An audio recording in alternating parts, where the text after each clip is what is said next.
All right, so today we're here with Antonio LP. Sorry, my Spanish is so bad. What is your channel called? How do you say that, Antonio? My channel is called Elemento Shaman. Cool, cool, okay. Shaman element. Shaman, okay, yeah, cool, that's right. Exactly. Okay, yeah, so we'll put his link in the description below. So Antonio is a very, very nice guy. He's a telekinesis practitioner from Mexico, and yeah, I've known this guy for about a year now, right? Or so. Probably, yeah, exactly. Yeah. He's just a really, really nice guy, and I love his demonstrations and stuff like that. So, Antonio, can you briefly explain how you got into telekinesis and how your spiritual journey began? Well, I think that's a pretty fair question, and I think many of us energy practitioners, at least of my age, got around the energy stuff because of Dragon Ball, man. What can I say? When I was a kid, I watched this episode where Gohan teaches his girlfriend to do a cycle, and he explains what the key energy is. So that got me training since I was a little kid, and I started feeling my energy, the tingling sensation, and I was always trying to be able to see it. I knew I could feel it, so I thought I was, am I crazy? Or am I actually feeling real things here, right? Wow, okay. So I think that really opened for me the way, that tingling sensation since I was a child, so.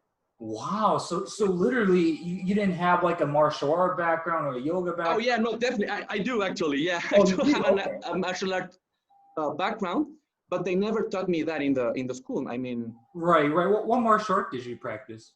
I practiced a lot of karate. Oh, cool, okay. And then later on, I also dived into some Muay Thai, also some kickboxing too, some Aikido, some Wushu. Okay. And I always loved my teachers always thought that energy wasn't real. That's the irony in all this. Oh, you know? interesting. Okay. That's interesting that you practice those things. I mean, I know in Mexico, obviously, boxing is like the national sport, and Taekwondo is very popular there. So I'm surprised that you didn't practice those things, but you practiced the, kickboxing. Yeah, and actually, karate was pretty big too some decades ago, too. So. Oh, really? Okay, cool. I didn't know that. Okay. All my family is a black belt. My sister, my mother, my father, everyone. Oh, very cool. Even my dog. No, I'm just kidding. Very cool, Antonio. So, so literally, you just watched Dragon Ball Z one day, and you said, like, "Oh man, like I could feel the energy." Like, so what was the moment you said, "Man, maybe I could try telekinesis somehow or aerokinesis somehow"? Like, how did that come about? I think I just thought about it, and I just thought it was already the internet and the YouTube age. So I thought, well, if it's possible, there's definitely someone already doing it on the internet. So I YouTube searched it, I looked it up, and I found Trevor 7. Oh, very cool. So you found him first. Okay. Yeah, so I found him first. I also found some other people, but they were only doing demos. And Trevor was talking about it. So I thought that was really kind and amazing from him. I could feel his heart. So I knew why would he be putting a show to us, right? He's really such a kind soul. And to me, he's a very humble person. He is. And then I heard him say here and there, Avatar Energy Master Institute. Oh, cool. Okay. So that's when I got a little bit more serious about this, because awesome. I discovered Michael Monk's school, and I hopped into his course, and I was blown away by many of his stuff. I was already on my own working with the chakras, feeling my energy, not really working with telekinesis, but feeling it, and I was connecting with aliens and some crazy stuff. Right. I mean, like the UFOs, like, there's a lot of sightings in Mexico and stuff like that. So yeah. Yeah, I mean, Mexico is a place where many people believe many things, and right. They may not believe in one thing, but they believe another thing. So it's even bizarre and fun to know what we as a culture believe, because it's very eclectic. Actually, there isn't one straight line. Right. But yeah, there's many sightings, and we have also many energetic places very known across the world. We have these amazing civilizations, the Aztecs, the Mayans, the Toltecas, the Right. And they worked some pretty deep, intense, advanced stuff, man. Really, Right. really, really. So Right. that has always caught me, and I've always have a like this. That's why my channel is about activating the shamanic element within, Mm. because I have come to realize that we can all be our own shaman. You know, Right. Right. That's true. that we you Right. have to you have to decide, and that's where you begin to be your own master. That's kind of the mindset Right. behind. Right. Right. And how long ago did you discover Trevor exactly in AMI and stuff like that? Come again, please. How long ago did you discover Trevor and Avatar Energy Mastery Institute? Well, I discovered Trevor maybe, I think it's 5 years. It was 5 years ago, Oh, maybe a cool. little more. About the same time as me. Yeah. Okay, okay, that's very interesting. But you know what? I attempted telekinesis, and I wasn't getting many results. And when I actually got one, when I tried to show my mom, she told me, "No, man, you're blowing it away with the wind," and I was put down. And because even my mom is open to many things, but maybe she was finding hard to believe that her son was actually doing this stuff. So Right. that kind of put me down for a while, a big while actually. And it was until like last year when I actually started talking to you and many other guys in the community, that it was because I actually discovered the telekinesis ability, and I actually learned how to project my energy and actually see the influence, not only the metaphysical, but the subtle but physical one. Right, right. Excellent, excellent. So you kind of discovered Trevor and stuff like that 5 years ago, but you sounds like you became really, really serious about a year ago in practicing and stuff like that. How many hours do you currently train right now? Well, I can't really say how many hours because I do it all the time. Oh, cool. Okay. I'm always doing cycles. I'm always like playing with the leaves. I'm always feeling the wind. I'm always trying to connect with someone. I'm always like feeling my energy on my arms. It's like a permanent practice for me. I just took it as a part of me. It's always in me. Cool. Okay, so you're always that is awesome. So what do you typically do? You said that you do the Cybele and stuff like that, but like when you actually do practice kinetic abilities, do you do mostly aerokinesis, or do you train with a psi wheel? I saw your video moving a cup and stuff like that. Like, what exactly do you mainly do? Well, actually, the cup helped me a lot. Before I got to spin a side wheel, I got to make that cup spin or roll. It was very hard for me to get the spinner to spin. Really? That's interesting. Wow. Yeah, it's very Typically, interesting. most people go the other way around. Typically, most people start out with a side wheel and then they move the cup and stuff like that. But that's interesting how you went the other way around. I asked Antonio Telekinesis, how do I spin, bro? I can already do this, but I can't really get to spinning. And he just told me, well, you just have to do it. Don't try it, just do it, Oh, Anthony told you that? Yeah, exactly. No. Yeah, he is very. And that worked, that really worked. It was just a matter of patience and of getting to feel the field around the stuff and just let it go. And later on, I built this little device, actually also with a polystyrene cup. And this is a great cheese spinner, man. I put an edge here and I make it spin. And as I've already worked with it by building it, all my energy and intention is already on this little device. So it works amazing, amazing. It's almost alive by itself. Oh, cool. Yeah, sorry to the audience. Antonio's camera's over here. My camera's over here recording. So let me show me that again. He just doesn't care, man. I also built this. I've brought all my little toys to show you, man. Look, I built also this device here. It's gonna get all tangled up, but it's two feathers pending from a little branch that I found, and I just hang this from my ceiling, and I let it hang over my head.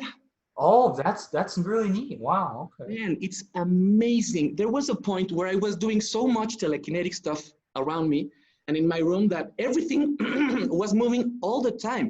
It Wow. was actually starting to bother me and to annoy me. So I started to, I was on my computer and I Mhm. was starting to feel maybe a tingling sensation here. Like, what's that? Like, it's not an itch, it's a tingling. And I turn around and I see my spinner spinning by Mhm. itself, and I realized, okay, so maybe I'm entangled it with this part of my head. Then Mhm. I started having this kind of pressure points, sensing this pressure around my body, and I would notice everything was moving around because I had so much stuff hanging on or already conditioned to my energy, and I wasn't controlling it. I was just going crazy with it. So I decided to take a step back and to start working on my energy and my internal energy flow again, start breathing. I took a course, Marcel Hoff, I think I can't I'm remember sorry. his Who is name. it? Marcel Hoff? Oh, never heard of that person. I might be getting it wrong, and it's really a pity because he's amazing. He's a brother of this guy who teaches people to dive into glaciers and really cold water and do that stuff with intense breathing techniques. Uh huh. So my point is, I took a course of breathing techniques and and I started activating my energy from the bottom up Mhm. by taking, like, it's kind of hyperventilating with intention and with Mhm. a belly breathing. So Mhm. that was very helpful for me. It it opened Right, also right. a lot Is that kind of of like new the ways. Wim Hof method, or? Exactly. Oh, cool. Very cool. Okay, okay. Yeah, you got it right. Oh, so it is. Oh, it is the Wim Hof method. Okay, very cool. Okay, okay. And I Neat. think, there's also this other aspect of my journey that is very important to me. That I was in a band. I played the guitar. Right. And I saw that on your Facebook profile and stuff like of that. course, Yeah. it's everything is there. So Cool. I had this drummer that he was working every day with energy, with the chakras. He wanted all the music to be around that stuff to help other people open their chakras and make the motifs like first chakra-ish, second chakra-ish, to make it a whole concept. It was beautiful. But with him, I discovered ayahuasca. Oh, So very cool. Okay, okay. yeah, so that got me deep into the power plant stuff, the DMT journey, and these other kind of shamanism, because Oh, there's very the cool. energetic healing stuff, and then there's a plant healing energetic stuff. And Very I cool. Okay. I went through very interesting experiences, such as I became a ceremonial musician I befriended a shaman, Oh, and I cool. was doing ceremonies every week. But Wow, so every week. Wow. so weird. Yeah, it was intense. It was a very intense year for me. I bet. Yeah. I was playing the guitar, an acoustic guitar Hmm. with metal strings, and I noticed I was in my trance, like just going at it, and then my guitar started vibrating as if there Really? was some kind of amp behind me, and I started seeing lights like strobes in front of me. And I looked around and I saw everyone else in their journey. I took my guitar in my hands and the guitar started vibrating. It was amazing. That was one of the biggest affirmations for me that energy was very real, very tangible, and not only some internal philosophical stuff, but actually real. Wow. And it's amazing because ceremonies have this aspect. That's why they work. It's because you make this field, this energetic field, and the shaman and the people around get the energy working in them. So the dynamics inside them is what makes them powerful. You invite other Right, intelligences. right. It's really it's such a dive that it would be very hard to, even for me. I mean, I've done maybe 50 ceremonies, 50 DMTs, different stuff of Wow, ceremonies. 50? Wow. Yeah, you get the grasp of it. Actually, this Saturday I'm gonna do one, and it's been a while that I haven't done any, so it's gonna be Wow. interesting. So is that like within a year that you did 50, or? Within 2 years, I did 50. Within 2 years, wow! So you were doing DMT like every two weeks or so? Exactly. Every 2 weeks. Wow, that is insane. Wow. Okay. Okay. And I So want to tell I you have a question. something. Like, did that enhance your telekinetic abilities at all by consuming so much DMT and doing ayahuasca and things like that? Okay, so last time I did some DMT stuff, it was because someone gave me this little, like this, with some the pescoite inside. It's just a medicine package. And I decided, okay, what if I start applying my new abilities, when I'm in trance with this substance? Will it be enhanced, or what will happen, right? Because DMT journeying is not always nice. I mean, it's a hard ride. Right. And not always, but most of the times it's a hard ride. And then you go to the blissful place, and it's amazing. I think if it's calling you, you have to do it. You have to, don't miss out. But so I took it on my own, and I was on my garden. I was living in a place with a great, amazing garden, and I was very connected to every plant around. Even with the grass, I could hear it. I could understand it. So I took the smoke. It was this substance, you have to smoke it. It's called Shanga. Oh, Changa, yeah. I actually bought their products from the UK. Planet Combo was their company, I believe. Yeah. Okay. So Shanga means how it's prepared. Oh, cool. Okay. It has a DMT component with some other stuff that helps the DMT heal also, and not only trip. And it helps the DMT actually be processed by your organism. Because if you don't have some other thing to like help it, it will just break inside you, and you won't have any effect. Oh, interesting. So you have to take the Changa thing in conjunction with DMT in order for it to, The Shanga is already the preparation with DMT stuff and the other thing. That's Shanga. Cool. Okay. Exactly, and when you smoke it, it's called Shanga. If not, it's mostly called ayahuasca. Mostly, it's also called Yagué. It has many names. It depends on where it comes from. So I took it, and I was on my garden, and I tried to do some biokinesis. And I was I'm so sorry to cut you off, but when you say biokinesis, like it's like you're right. I have to be very, very clear about this. You're very right. No, yeah, I mean with the plants and with the environment. Yeah, you're very right. Right. I tried to connect with one of my plants, and I was just starting to feel this.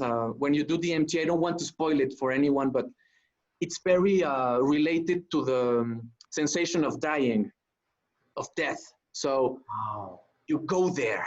I mean, it's like you have to learn how to shift the perceptions, how to process it, how to take it in, how to let go.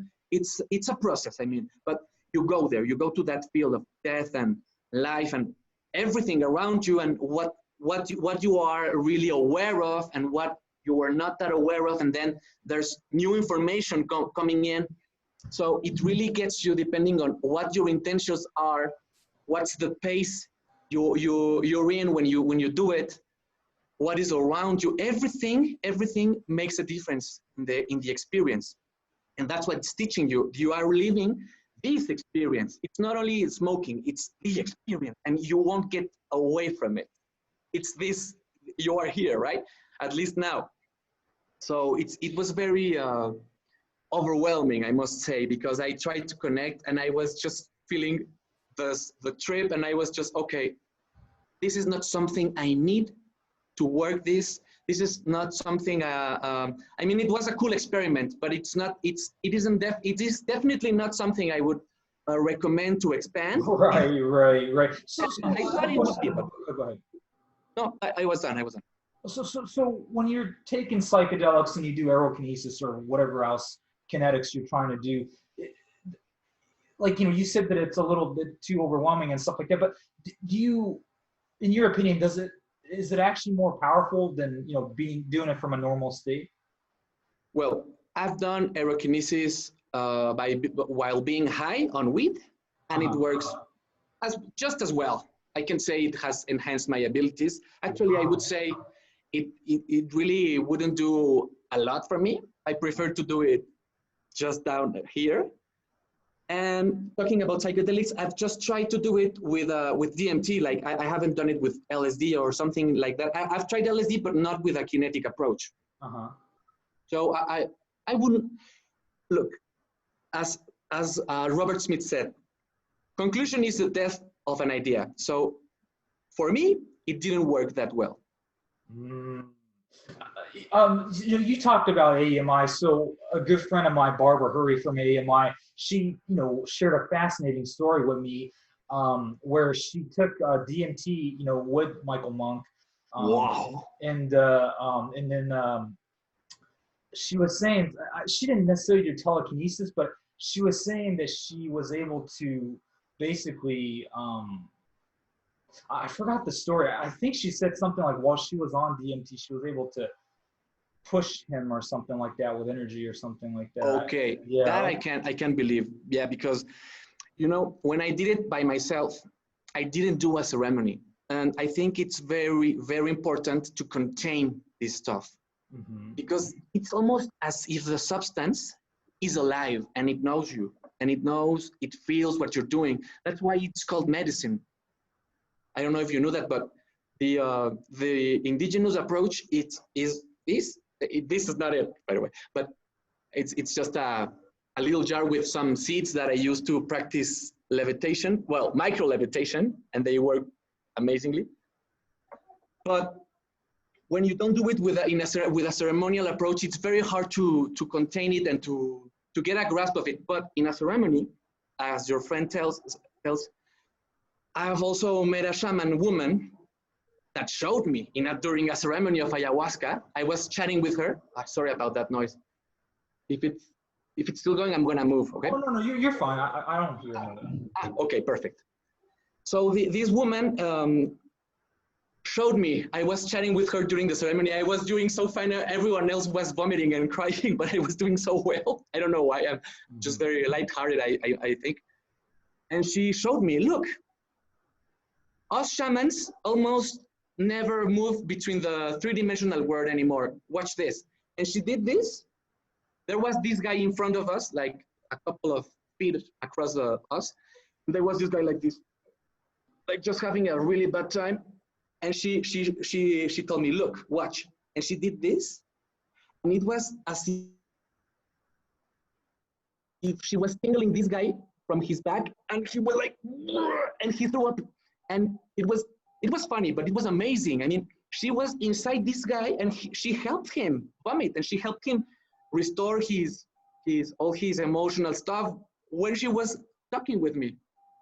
Wow. So yeah, so that's why I understood the shamanic approach as this understanding of reality, that we are our minds, but there's also this big matrix around, and it's kind of an interface. And us kinetics and healers and all these people that have discovered the energy are actually learning to harness this interface, and actually are realizing this relation between our neurofield and the matrix field. And when you realize that it's your perception of it and your interpretation, and you can actually train to get rid of that perception, and you can actually start to proactively build reality, that's when really cool things start to happen in your life. Wow, awesome. Okay, you cut out for a second there while you're describing the shaman lady story. Oh, so, okay. So essentially, this lady sort of teleported, not teleported, but astral projected while she was on ayahuasca, or they were on ayahuasca together. Man, help him vomit. Am I correct on that, or? Kind of. But speaking of teleportation, I met this other shaman. I'm very sure he teleported, bro. I mean, I know it's just my word for it, but I mean, he was here, and then I blinked, and he was there. And then I blinked, and he was sitting beside me, talking. Wait a second. This is while you're on ayahuasca, or this is like in real life? This is in another ayahuasca session. Oh, okay. Yeah, I know how it sounds, but this guy is amazing, amazing. He's a really elder shaman from Peru.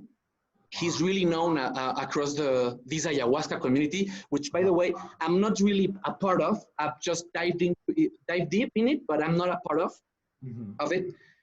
And well, just to go back real quick with the woman stuff, she didn't teleport, but she did actual biokinesis to this guy and helped him vomit from a distance. Wow, that was amazing. And she told me, this is just something I'm showing you because I'm doing so many other things in other planes right now, no? And I was just, maybe. Cool, cool. So Antonio, what is your ultimate goal in this spiritual quest that you're on right now? Do you want to get to the point where, you know, maybe you can, like you said, you know, teleport and stuff like that? What is your ultimate goal that you want to achieve? Well, I think it's kind of a different aspect of goals. I mean, I would love to teleport and I'm training to levitate, and I have these like kinetic goals, but I also have these spiritual goals. And I think there's a point in my journey where I decided it was time, whether or not I was willing to take responsibility of the things and the knowledge I've been gaining and I will be gaining as I progress, or I just want to live a peaceful life. So I think we can do a lot. We can do a lot. For example, with my videos, my intention is to normalize the kinetic conversation because it's everywhere. I mean, telekinetic stuff has been everywhere since here in Mexico. I actually wrote you about this shaman lady of the 60s, and she would perform psychic surgeries to people, like diving deep into the bodies physically. And she was channeling this Aztec emperor. It's a whole trip. She's called Pachita. If anyone wants to look into it, definitely do it. It's an amazing story. Everything is documented. She went on the mainstream media, for example. Politicians were coming to her. So my point is, I think we can normalize this conversation because if many people know about this, there won't be any stopping us, you know? Even if they have everything you believe in, if there are many of us, we have social power. I mean, I know social is kind of a denser way of thinking, but it's real.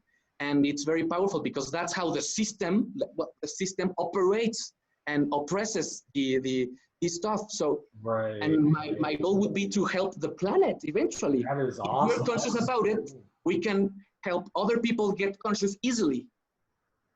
So easier. I want to make it easier for people to be conscious. That is I know awesome. It's crazy. You have to be crazy, to take the leap and to blah, blah, blah.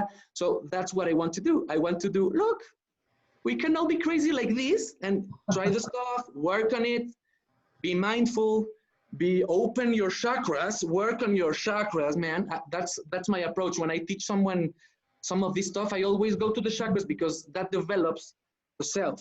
It's not only the energy and the control and the abilities, because there are people who just focus on that.